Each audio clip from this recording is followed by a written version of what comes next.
This is Chapter 3 of The Paper Bag. Cold wind swirled around me, waking me with a start.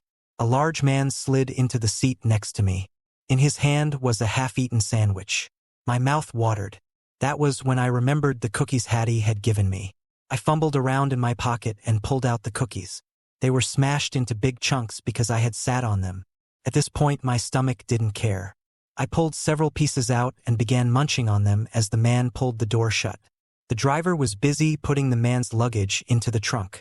By the time the cab driver returned to his seat, it was cold again. I peered into the unzipped portion of my gym bag, and I saw nothing but pink. Panic struck me. Did I lose her? What happened while I was sleeping? I thought and glanced at the large man next to me. "Hey, kid," he said, nodding at me, and took a bite of his sandwich. I bent down to get a closer look just to make sure she was still in there. Sometimes people see things when they don't get enough sleep, I thought, nervously. I could not trust my eyes. It felt like several grains of sand were rolling around just under my lids.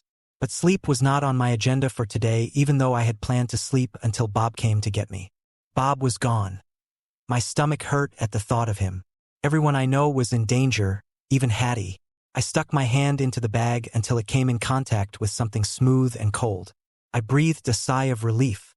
"Did you see the game last night?" The large man asked. No, I didn't.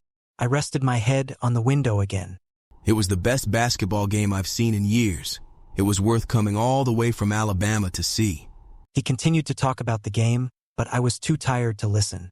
Everything went black again and I was dreaming. My parents and I were having a picnic. It was a bit strange because I had a little sister in my dream. She was wearing a pink dress and gathering different shaped leaves.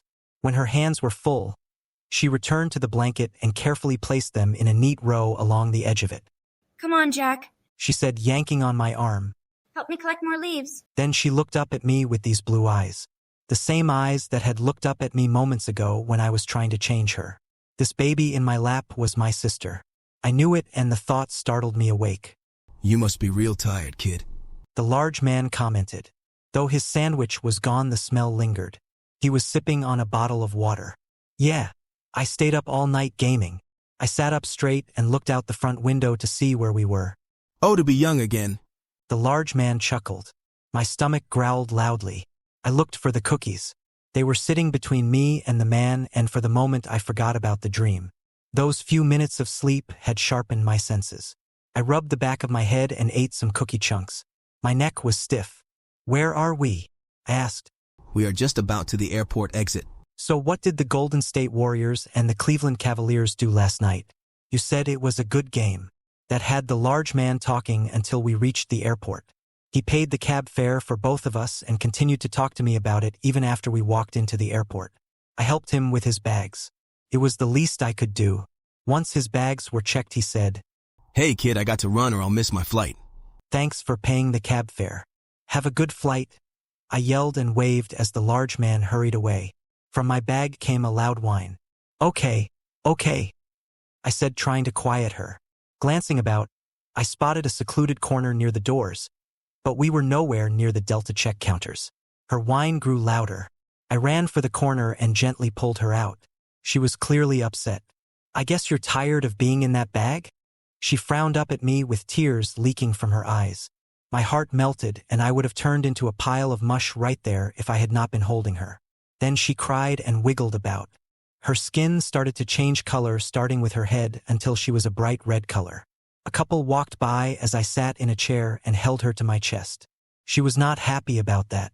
I tried to keep the blanket on her so no one would see that she was not a normal baby. She arched her back and almost fell out of my arms.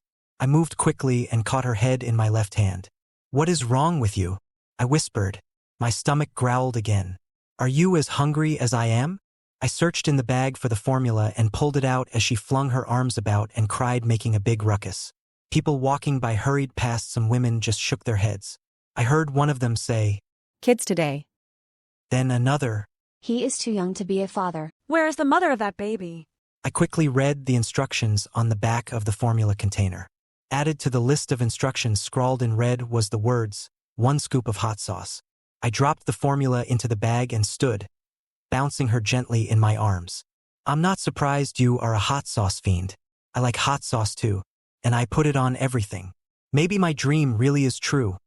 I whispered to the screaming baby in my arms.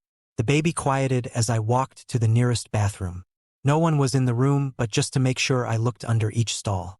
Then I pulled the formula out of my bag and tossed it into the sink. I began to look for the hot sauce. It had sunk to the bottom of the bag next to the empty bottle. I had to pull everything out to find it, including the pillow. Since the baby was quiet, I decided this was a good time to dispose of the stinky diaper. I tossed it into the trash. So, I would have 2 hands to fix her bottle. I laid her on the pillow. She did not like that and screamed as if I had pinched her. "I'm sorry," I said as I scrambled to fix her bottle. The can of formula had not been opened and I had to remove the metal cover that sealed it. I turned on the hot water. There was supposed to be a scoop inside the container, but I could not find it. I just dumped formula into the bottle, spilling it everywhere. The baby's screaming got louder and louder, making me move faster. I felt the water. It was barely warm, but I filled the bottle anyway.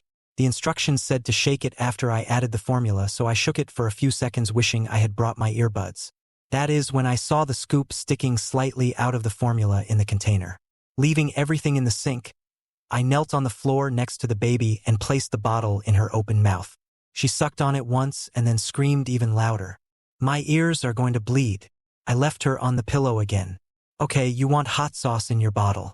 "I got it," I said, realizing my mistake. I opened the bottle of Frank's hot sauce and poured some into a small measuring cup I found in the bag and added it to the milk.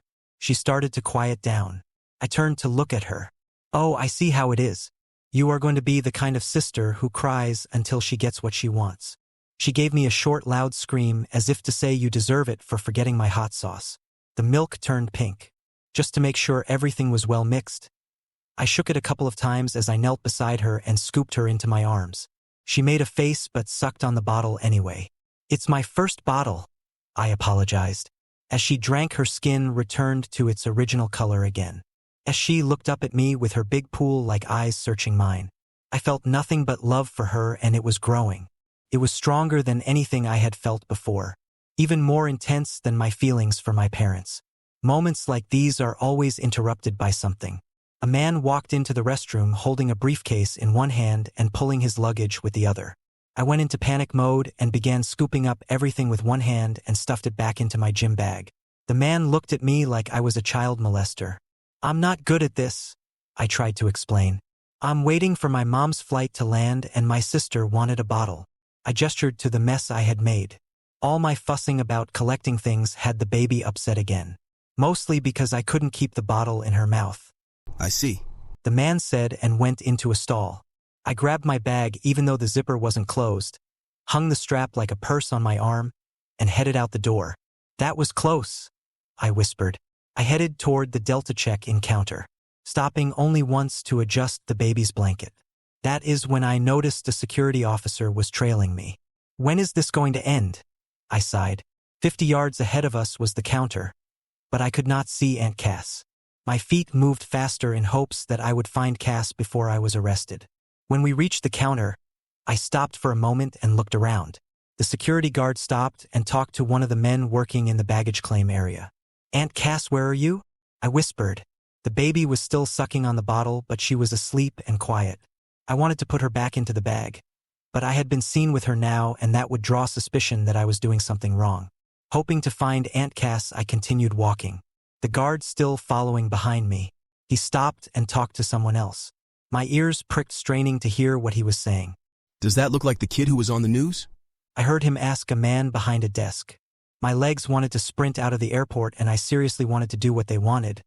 But something inside me told me it would be better if I just walked slowly on, as if I had any chance of escape anyway. The baby was asleep, so I took the bottle out of her mouth. In my mind, I could see what would happen. The security guard would call the police and the baby would be taken away from me. Where was Aunt Cass? An announcement came over the speaker. Xavier Smith, you are wanted at the information desk.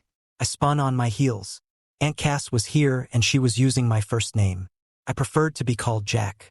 It took all of my self-control to remain calm and not run to her. I had passed the information booth after I said goodbye to the guy I shared the cab with. It was near the American Airlines baggage check-in area. Knowing Cass was there to pick me up gave me hope that I would somehow escape being arrested. Outside, I could hear sirens screaming. Not even Aunt Cass can save me now, but she can save you, I whispered to my sleeping baby sister. Jack. I heard Aunt Cass say, I'm so glad you finally got here, I said, walking up to her. She gave me a hug. I would have been here sooner, but the weather was so bad. I'm going to jail, I whispered. Her mouth dropped open. Please take care of my sister. Tears filled my eyes as I handed the baby and my gym bag over. The police stormed into the building. She looked at the baby with a stunned expression, as if I had just handed her a bag full of gold. Your sister? She breathed. Yes, she's my sister. Don't ask me how I know. Then I turned away from them both to meet my fate.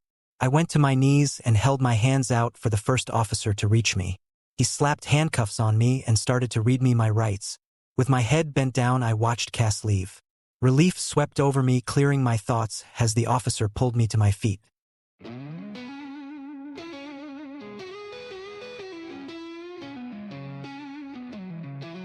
Fire and brimstone spin around you. Haze of smoke, can't find what's true. Lost my sight in this darkened maze. Who am I in this heavy daze?